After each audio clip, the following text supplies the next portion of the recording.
From the High Definition Production Center of Troy University's Broadcast and Digital Network and Troy campuses around the world, this is Troy TrojanVision Weekly. Hello and welcome to Troy TrojanVision Weekly. We're glad you joined us for this look at what's happening in and around Troy University. I'm your host, Aaron Taylor. Well, Troy University's Freshman Forum helps members of Troy's youngest class learn to become better leaders on campus. However, on Thursday, the forum was passing those lessons on to a slightly younger group of students. Deidre Green explains.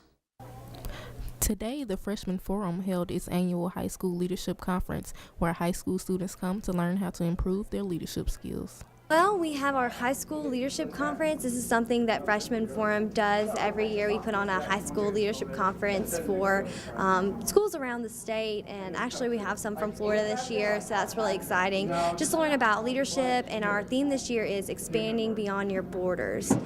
So learning about different cultural experiences that they'll face as a leader, and just learning how to deal with diversity and how to get everyone involved. One student explains why leadership is an important skill to have. Oh, I think it's one of the most important things you could learn. The ability to lead is kind of one of the most important things, definitely. And a lot of kids, they can learn some lessons that'll help them. One high school student explains how the leadership conference was helpful to him. Well, today I learned a lot about how to become a good leader and what to do and how to conduct myself to become a good leader. We did icebreakers and we got to know each other, and we learned there was a guy that talked to us about how to become a good leader. Deidre Green, Troy, TrojanVision News. Every year, Freshman Forum gives out the John Klein Leadership Award to the top participant. This year's winner was Katie Connolly from Baldwin County. And Troy University's Confucius Institute's mission is to help promote understanding of Chinese culture to Americans. And even though the Institute has only been in Troy for 7 years, the Institute has been in existence worldwide for 10. Troy's Institute celebrated the anniversary with a festival on the Bibb Graves Quad. Raven Adara has the story. Friday afternoon, students celebrated Chinese culture by taking part in the Mid-Autumn Festival. Today is the special event and to celebrate the Confucius Institute, Global Confucius Institute about 10 years, and also Troy University Confucius Institute about 7 years. It's the 10th anniversary of the Confucius Institute. Chinese friends, they always tell me about it, so I think it's a big event for them. We gathered students and the campus and to celebrate that special event. The festivities brought faculty and students together on the quad. Today, and over I think 300 students join us. It's a really, really amazing and successful event. I heard about it from taking the Tai Chi class with Master Lee. I work in the business office, and I have a student here. Everybody in the office was talking about it. On the way to class, many students stopped to taste a wonton, write their name and characters, and participate in traditional Chinese dance. We have a Chinese calligraphy, so you can tell us your English name, and I will translate it into the Chinese characters for you. I wrote my name, I learned something in Chinese, and expressed my country, my language as well. We have fitness dancing. Yeah, it's very popular on Chinese internet. Homecoming is right around the corner, and this year's theme is getting back to our roots.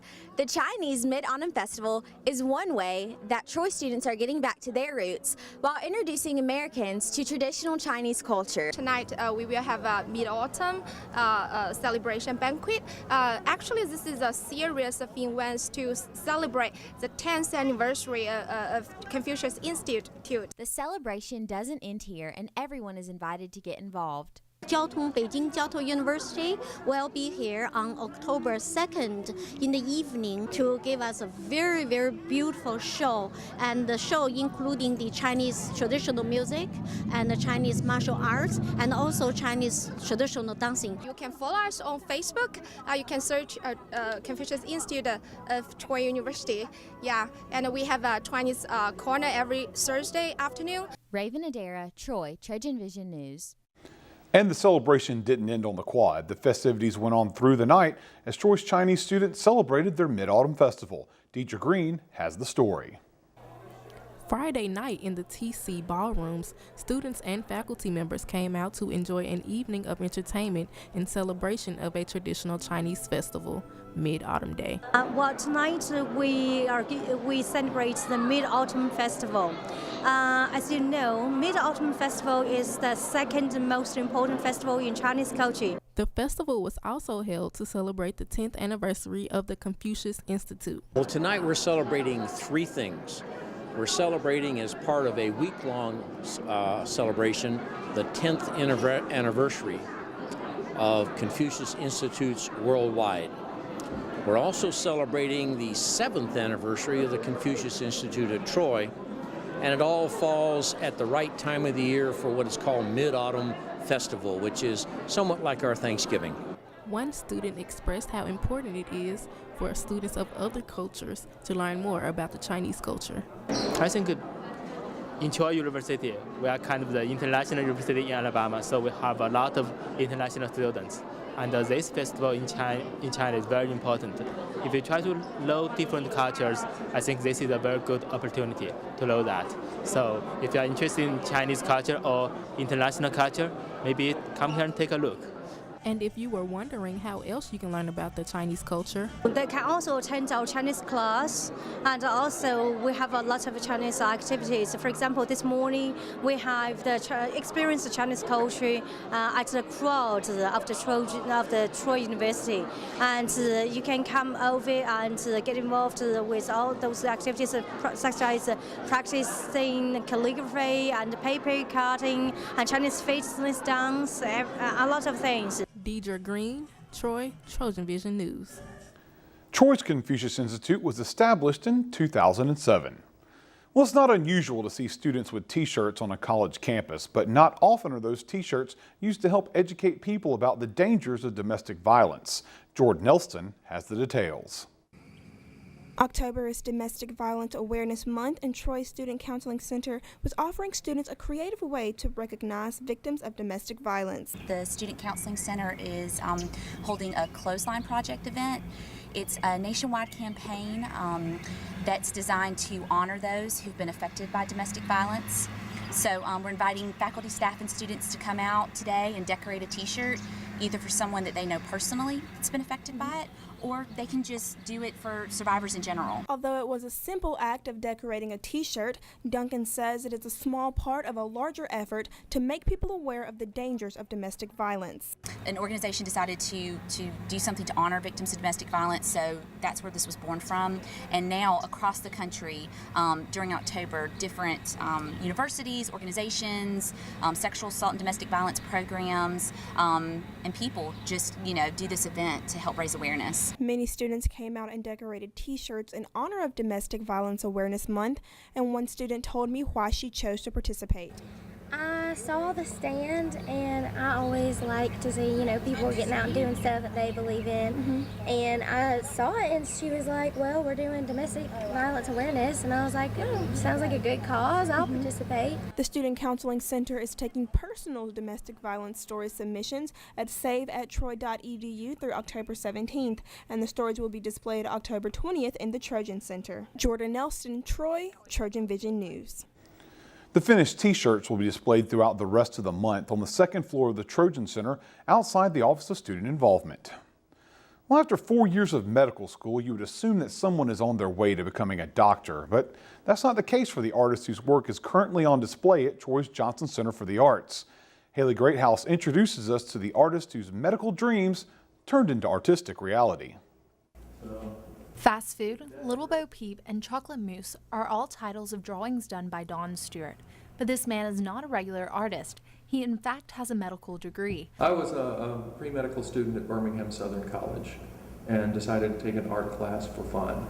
And it just turned out that changed everything. The final exam in my last drawing class was to draw a big picture made out of little pictures in the style of an artist from the 1500s called Arcimboldo. And for the first time in my life, the academic side of my brain and the artistic side of my brain were engaged at the same time. And that was something just that never happened before. Stewart creates intricate drawings, but his tool of choice may surprise you. I use a ballpoint pen, just a plain old everyday paper mate.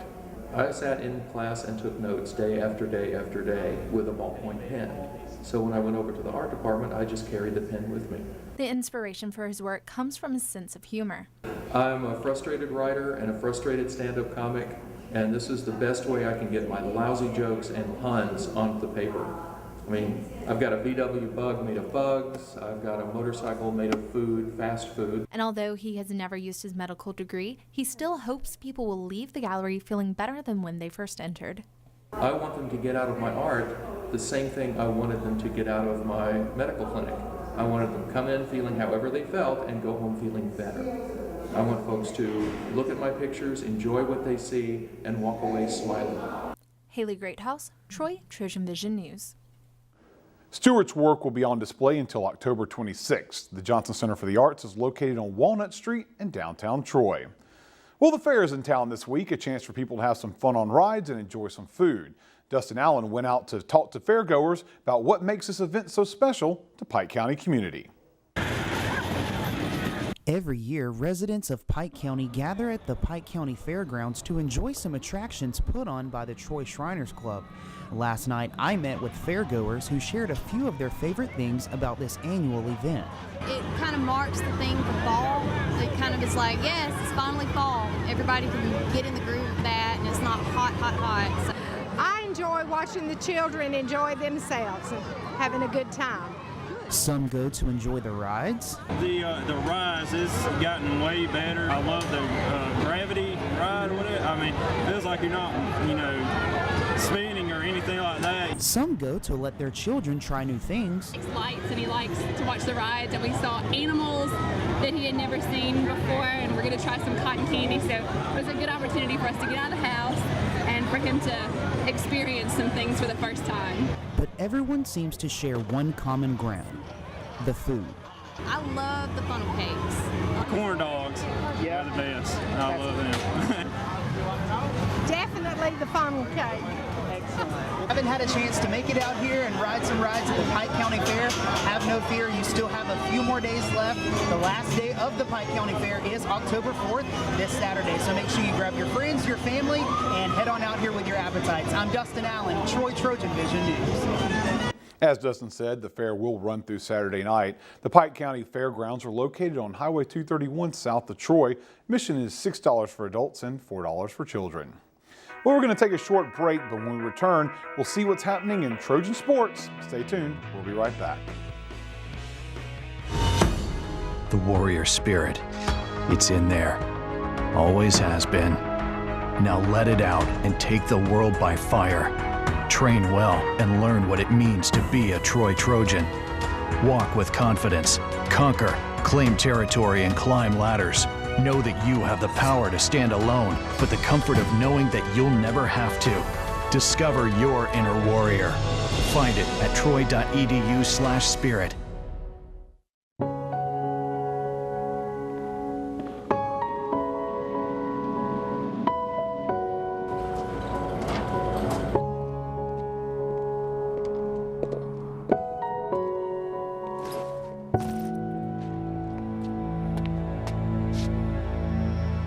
Welcome home, man.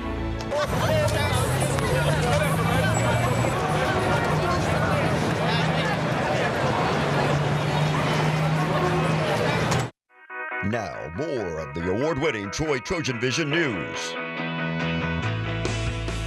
Some big news for the women's golf team. Defending Sun Belt Conference champion Fatima Fernandez-Cano was named the Sun Belt Women's Golfer of the Month for September. The sophomore won the Chris Bannister Golf Classic this past week with the only subpar round among the field of 67 golfers. Cano's performance helped lead the Trojans to the team title. Her coach says as a young player, things will only get better from here. As a sophomore, I think she is gaining some experience and some confidence in herself and her ability to compete as well as to close out a tournament. And so, for her, I think she's just getting more and more comfortable with her play, and something that I'll look for her to only build on. I mean, I think she's just kind of reaching the tip of what she's capable of. The women are off this week, but will return to action on the 13th for the JU Classic in Jacksonville, Florida. And the soccer team opened conference play against South Alabama, but was unable to keep their program best winning streak alive. The Jags defeated the Trojans 2-1 on Friday, snapping their 8-game win streak, the best win streak in the program's history. Head coach Jason Hamilton said this could be good for his team later on. If you're going to lose a game, it's good to lose a game to someone who's going to end up at the top of the conference, and a team that's a good team. That way, it's not demoralizing at all. So we knew they were going to be a good game on the road, tough. So that's a game that I'd be willing to give up now if it helps us down the road. And I think that seeing the way we played and talking after the game, it is something that built a little bit of confidence because we played very good and we created a lot of opportunities. And even though we gave up 2 opportunities to them that they didn't really earn, we still could have came back and won that game. The soccer team made a little more history this weekend, playing their first ever night game at the Trojan Soccer Complex on Friday night. And the football team was in Monroe, Louisiana to take on the ULM Warhawks to open conference play, but fell in the final minutes of the game. Amy Austin has the highlights. As they opened conference play, the Troy University football team came close to a win, but lost in the final minutes as ULM kicked a field goal to beat the Trojans 22-20. Obviously, I don't have much to say, but we lost again by 2 points. I thought we played better. 2 teams close to equal. I thought we fought them pretty hard and had a chance to win the game. Couldn't quite get it done. It's back to sort of the drawing board as far as open week here. With a tough loss by such a close score, many of the players are down after playing such a close game. I'm not feeling too good, but got to live with what happened. Heartbroken. I mean, that was a game that we had our chances and we didn't execute, and when it came down to it. So that's basically what it boils down to.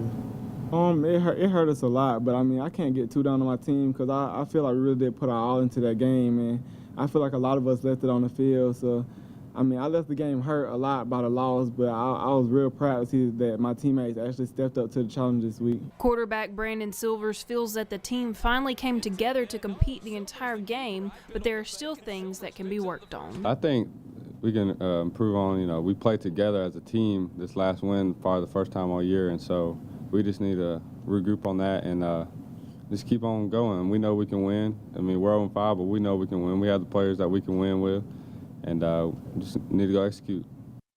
The football team has a bye week this weekend, but will return to the field on October 11th for homecoming against New Mexico State.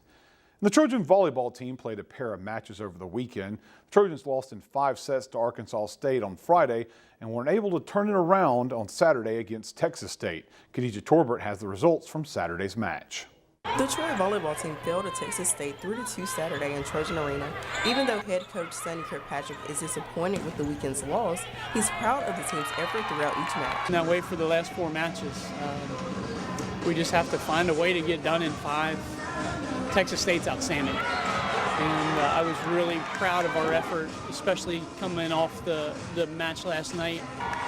I didn't know how we were going to recover or how we were going to come out focused or mentally wise, but we answered the bell and we really pushed a good team. And, we had some really bright spots today. Last night I was really disappointed. I'm disappointed that we lost, but I'm really pleased with the way we competed, and if we compete like that, we'll win matches. Kirkpatrick says he is always grateful for the fans to come out and support the games and to keep coming. The wins will be back in effect soon. I appreciate all the fans for coming out. It was a great weekend. I'm glad they got to see us play some pretty good stuff. Please keep coming out and yelling for us, and I promise you we'll get some wins here coming soon. We just have to figure out a way to score a couple more points. But thank you for all our fans. Khadijah Torbert, Troy, TrojanVision Sports. The Trojans take on Georgia Southern and Appalachian State on the road this weekend. We're going to take another quick break, but when we come back, we'll hear some offerings from our friends at Troy Public Radio, so don't touch that dial.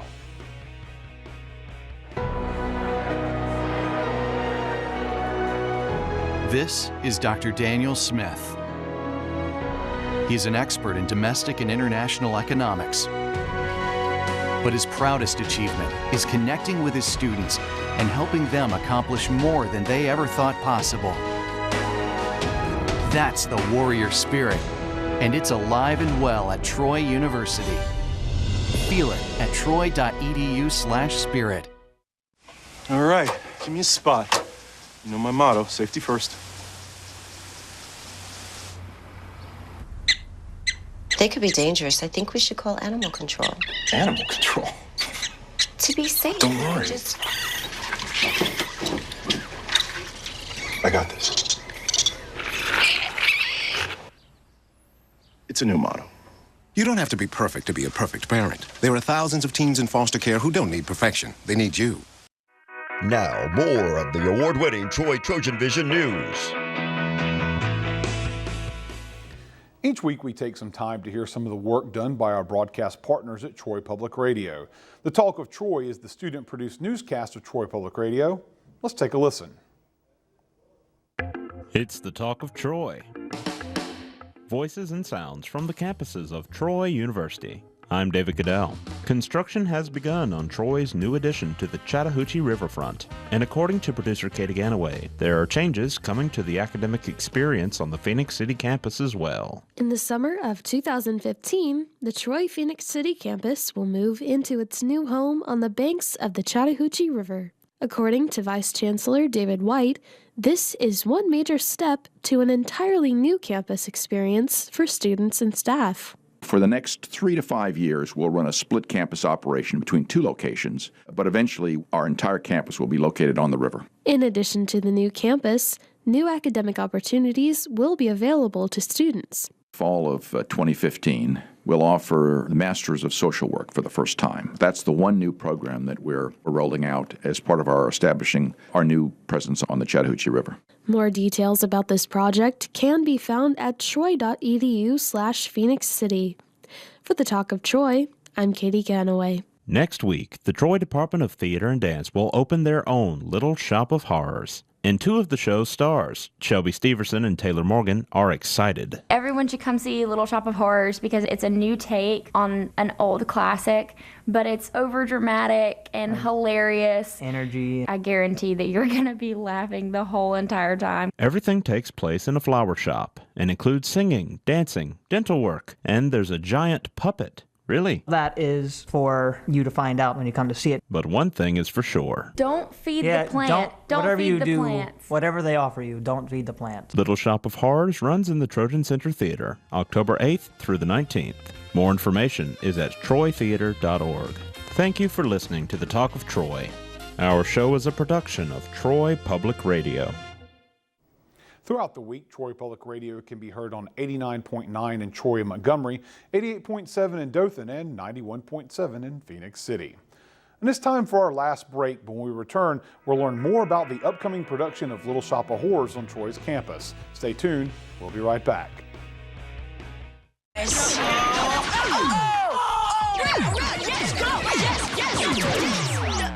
No! Come on!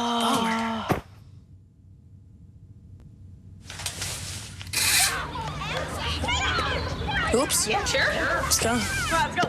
Moms everywhere are finding ways to keep kids active and healthy. Works every time. Get ideas, get involved, get going at letsmove.gov. The warrior spirit, it's in there. Always has been. Now let it out and take the world by fire. Train well and learn what it means to be a Troy Trojan.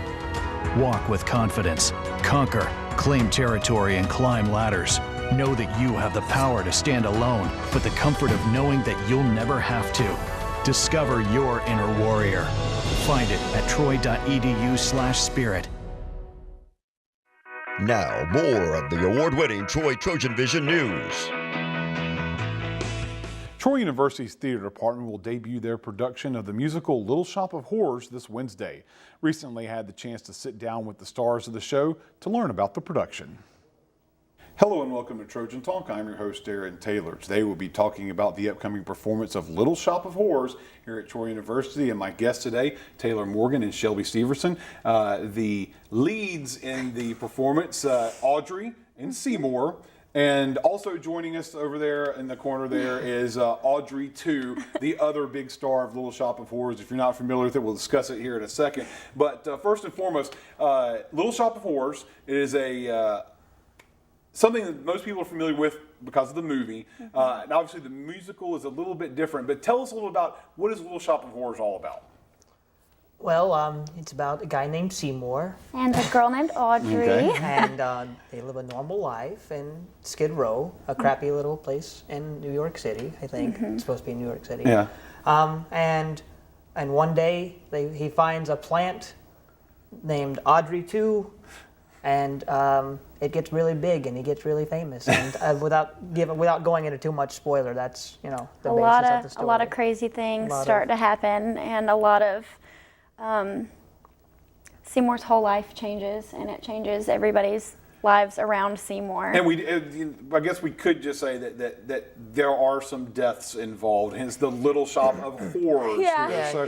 Yeah, So it's not all a good time for everyone involved. But it is a fun musical. Surprisingly, for something that's called Little Shop of Horrors, even people who know the movie know this is a fun, upbeat musical. Oh yes, it's a comedy. It's hilarious. It's hilarious, but not everybody gets the ending that they might have imagined. And so we don't want to give anything away, but there is, anybody who's seen the movie, there is a difference in the ending of the movie than the musical, and that's something that a lot of people, if they don't go into it, they'll be like, "Well, I've seen the movie. What's the point in seeing it?" But this is something that there's a big difference, right? It's very different. And that's not the only thing. There's a lot of differences between the two of them, right? Oh yeah, there's a lot of differences, and there's just the huge difference between watching something in a movie and being able to come and see a show like ours, where it is set up that the audience is actually on stage. And so there's literally actors running in between the rows, and you're in the middle of all the action, and so you don't miss a thing. And it's just that energy of a live show that's a lot different than the movie. And now let's talk about our third performer here, Audrey 2. It's essentially a puppet, right? So what we're looking for, well, I mean, we see it here. It's got the mechanism in there, so you can play all you want to. I know it's a puppet, okay. But how is it having to work with, I guess, an inanimate object as a co-star in something like this? Well, when there's someone operating that inanimate object, that's the other actor. You're really, it's an extension of that actor. And sometimes you get lost in it, and you're not, and you're dealing with that puppet like it is an actor, and you forget that it's a. Yeah, I've forgotten multiple times when interacting with Audrey 2 that it's not its own character, because the actor who plays Audrey 2, Mohammed Guy, is actually so amazing at puppeteering that he just brings such a life to Audrey 2 that you sometimes forget that, oh wait, this isn't really happening. It's not an actual living plant there. Oh, now, yeah. We've got a small version of Audrey 2 here, but throughout the show there are different sizes, and at the end, we couldn't even bring the final Audrey 2 here. Tell us about how the different stages of Audrey 2. So. Well, for our show, and I don't know, this may be, I don't want to give too much away, but for our show, he gets. He starts out about the size of a fist. He fits in a coffee can at the beginning. This is the second size he gets to, and then he gets 2 sizes more. Eventually, he becomes over 6 foot tall. Let's just say the final Audrey 2, we couldn't fit in a vehicle. And beyond that. Beyond that. So you couldn't get it over here to this, but it's going to be a sight to see. Yes. Definitely. And this, you're doing a little something different with the traditional productions around here. You're actually doing a 2-week run of this. Yeah. So there's a lot of demand for people to see shows. And so how's it to have to do this for more than your traditional one weekend? It's exciting. It's really exciting because it gives us more time to really explore and let these characters grow, because it's one thing to rehearse, and then it's completely different when you have an audience there giving you energy back. And so your character continues to grow throughout every night that you do it. And so now, before we go, let's talk about when folks can see this. Yeah, we open actually a week from today, which is October 8th, and it's going to be October 8th, 9th, 10th. And then no game, of course, on the 11th, or no show on homecoming. Okay. And then on the 12th, we will have a 2:30 matinee, and then it starts up again the next week, which is the 15th, 16th, 17th, and then the 19th. And that's what happened on the first week of October 2014. To find out what's happening throughout the week, you can tune in to Troy TrojanVision News at 5, 6:30, and 10:30 Monday through Friday. Or you can follow us on Troy TV News on Twitter. We hope you join us again next week for another edition of Troy TrojanVision Weekly. Have a good week.